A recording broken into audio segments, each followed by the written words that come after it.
Ok. Donc, chez la femme, il y a la GnRH, sécrétée par l'hypothalamus, qui va donc agir sur l'hypophyse.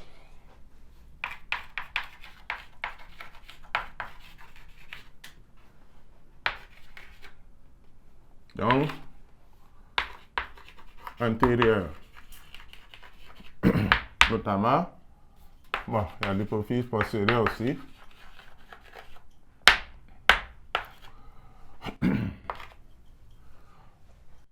Donc, l'hypophyse antérieure,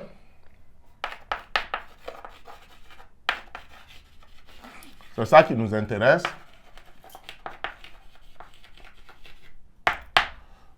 Va sécréter les deux hormones dont on a parlé précédemment chez l'homme. Donc, la FSH et la LH. L'hypophyse antérieure va sécréter la FSH et la LH.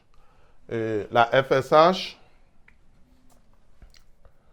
va stimuler le développement des follicules.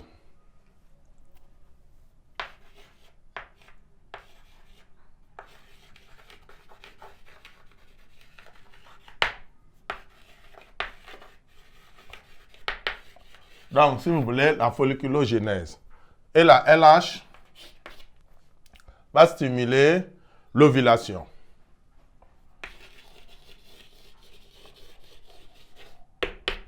Mais aussi, ça va stimuler la transformation du follicule en corps jaune.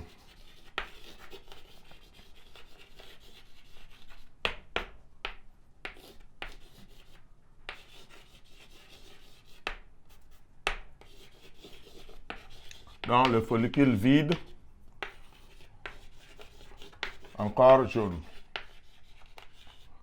Donc, voilà essentiellement le rôle. Bien sûr, le corps jaune va sécréter la progestérone et les estrogènes.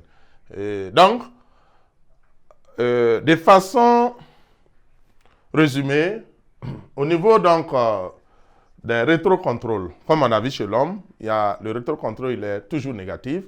Par contre, chez la femme, on va avoir un rétrocontrôle négatif dans la première partie du cycle, un rétrocontrôle positif au moment de l'ovulation et de nouveau un rétrocontrôle négatif dans la deuxième partie du cycle, à savoir dans la phase post-ovulatoire.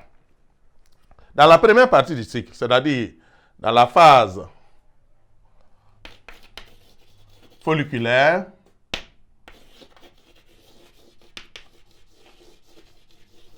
donc on a un rétrocontrôle négatif.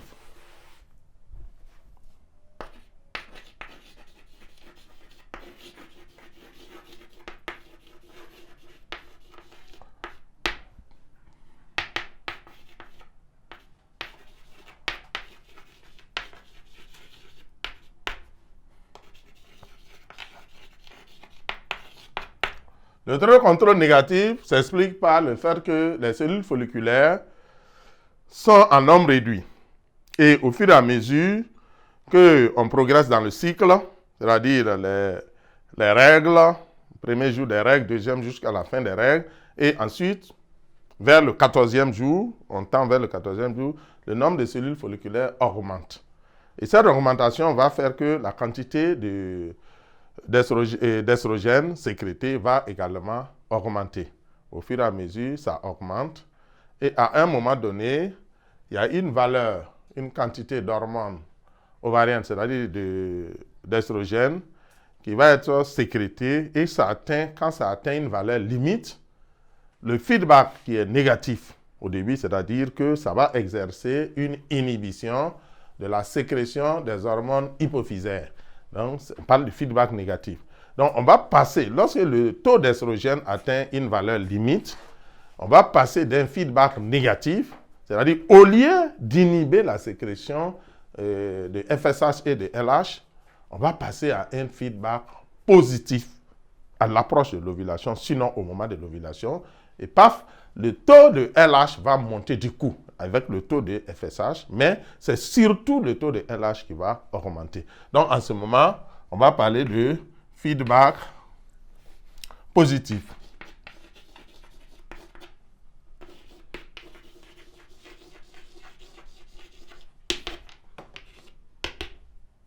Donc rétrocontrôle.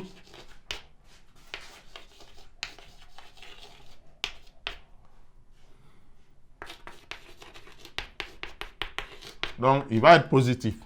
Donc, ce rétrocontrôle positif-là va déclencher une forte sécrétion de FSH, mais surtout de RH. Et ce rétrocontrôle-là va provoquer ce qu'on appelle un pic de LH et qui va déclencher l'ovulation. C'est pourquoi on parle d'ailleurs de décharge ovulante. Ensuite, on va passer dans la phase post-ovulatoire ou phase lutéinique.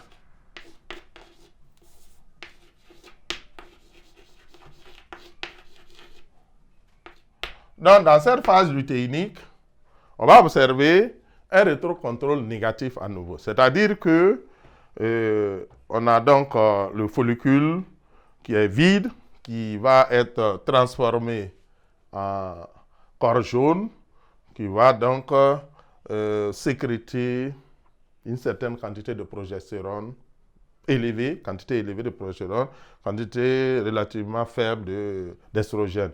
Et cela va avoir un effet inhibiteur sur la sécrétion des hormones du complexe hypothalamo-hypophysaire, savoir la GnRH, la FSH et la LH. Donc, on va parler en ce moment de rétrocontrôle négatif donc, dans cette deuxième phase. Dans la phase lutéinique, on parle de rétrocontrôle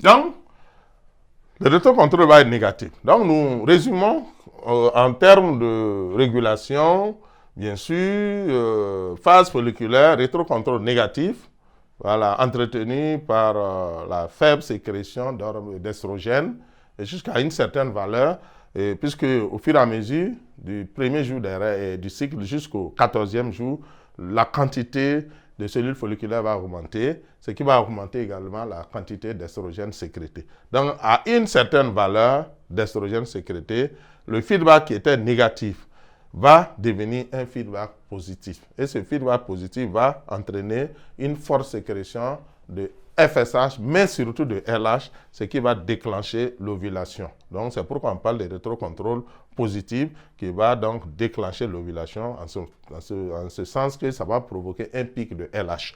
Ensuite, la dernière phase, la phase lutéinique, on va assister à un rétrocontrôle négatif parce que dans cette phase, c'est le corps jaune qui est mis en place, le follicule vide qui est transformé en corps jaune sous la stimulation donc, de LH. Et cela va donc provoquer donc, une sécrétion d'estrogène en quantité relativement faible, mais surtout une forte sécrétion de progestérone. Et cela va avoir un effet inhibiteur sur la sécrétion des hormones hypophysaires. Donc, on va parler en ce moment de feedback négatif. Et ce feedback négatif va être entretenu jusqu'à la fin du cycle. Voilà, jusqu'à la fin du cycle. Bien sûr, s'il y a grossesse, ça va se poursuivre. Mais s'il n'y a pas de grossesse, c'est ce qui va faire même d'ailleurs que, à partir d'un certain moment, s'il n'y a pas de grossesse, pas de signal de signaux de grossesse, donc il va y avoir donc une desquamation de la structure, on va avoir des règles et encore d'autres follicules vont se mettre en place et vont commencer donc à sécréter les estrogènes et on va rentrer dans un nouveau cycle. Donc voilà ce qu'on pouvait dire sur cette partie régulation donc hormonale chez la femme au niveau des ovaires. Donc nous allons passer maintenant à la phase explication du schéma. Donc je vous invite à être très attentif pendant les explications.